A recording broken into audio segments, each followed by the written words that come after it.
नमस्कार भास्कर जी, साइंस में आपका फिर से स्वागत है। हमारा पिछला टॉपिक्स था गाल्जी कॉम्प्लेक्स या गाल्जी बॉडी या गाल्जी अपैरेटस। भिन्न भिन्न जगह भिन्न भिन्न स्थिति में पाए जा रहे थे गाल्जी बॉडी, गाल्जी अपैरेटस और गाल्जी कॉम्प्लेक्स, इसलिए उनका नाम भिन्न भिन्न था। जैसे कहने का मतलब यह है कि आपका नाम घर में बबलू होता है, दोस्त लोग कहते हैं बबलुआ, और कहीं भी आप चले जाते हैं तो जैसे आपके साथ में पढ़ने वाले, आपको वहाँ नाम बहुत बढ़िया नाम है राजेश, और लेकिन घर पे आ जाते हैं तो पिताजी कहते हैं बबलुआ यहाँ आओ पानी ले आओ। तो उसी प्रकार से जो जिस स्थान पर होता है, जिस परिस्थिति में होता है, और तो इस स्थान पर उस परिस्थिति पर अलग अलग लोगों का नाम होता है, उसी प्रकार से अलग अलग इसका भी नाम था। गाल्जी कॉम्प्लेक्स के बाद में अब हम आते हैं सेंट्रोसोम या सेल सेंटर। सेंट्रोसोम्स या सेल सेंटर, इसको हिंदी में तारक काय भी कहते हैं।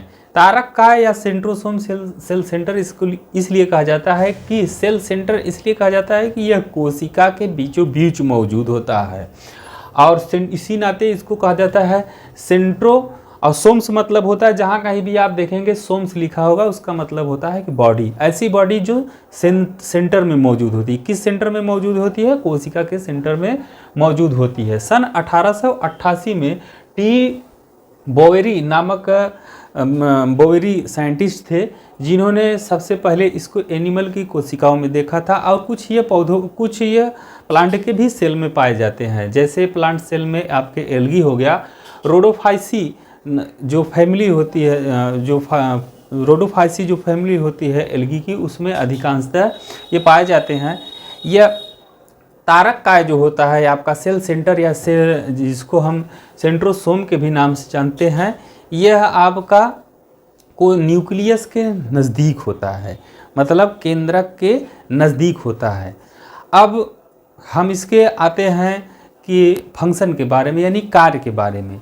खासकर आपको ये बता दें कि इसका एग्जैक्ट कोई भी ऐसा स्पष्ट थियरी नहीं मिला है जिससे यह पता हो सके कि तारक काय का वास्तव में यही काम है।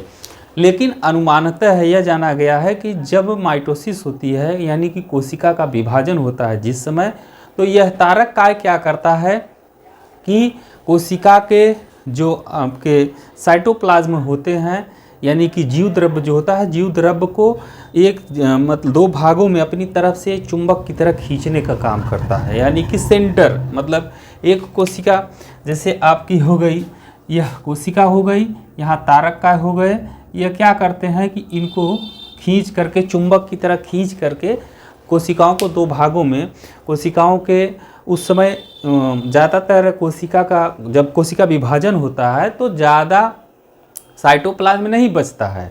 अभी साइटोप्लाज्म कहाँ जाता है ये आगे की बातें हैं, हम आपको लाइसोसोम्स में उसके लाइसोसोम जब बताएंगे उसके बारे में आपको बताएंगे कि यह जीव द्रव्य कहाँ चला जाता है। सिर्फ बचता है केंद्रक द्रव्य, यानी कि न्यूक्लियोप्लाज्म खाली बचता है। तो इसको क्या करता है, खींच करके अलग अलग हिस्सों की तरह ध्रुव बना लेता है, पोल बना लेता है, ध्रुव बना करके अलग अलग अपनी तरफ खींच लेता है।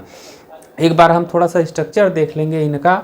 स्ट्रक्चर आप देख लीजिए, ट्रिपल, यह माइक्रोट्यूबल्स, यह ट्रिपल माइक्रोट्यूबल्स की तरह होता है। देख लीजिएगा, यह 1 2 3 हर आपके ट्यूब में आपके ट्रिपल माइक्रोट्यूबल्स होता है। ये इसका एलियस सेक्शन है। एलियस सेक्शन में इसको जब देखा गया तो ये इस तरह से होता है। यह हो गया आपका तारक काय। तारक काय के बाद में नेक्स्ट आपकी टॉपिक होगी फ्लैजिला या पिलिया, फ्लैजिला एंड पिलिया। और फ्लैजिला पिलिया के बाद में तब आपका लाइसोसोम्स आएगा। इस तरह से हमारा ये क्रम बाई क्रम यह सेल ऑर्गेनेल्स चलता रहेगा। धन्यवाद।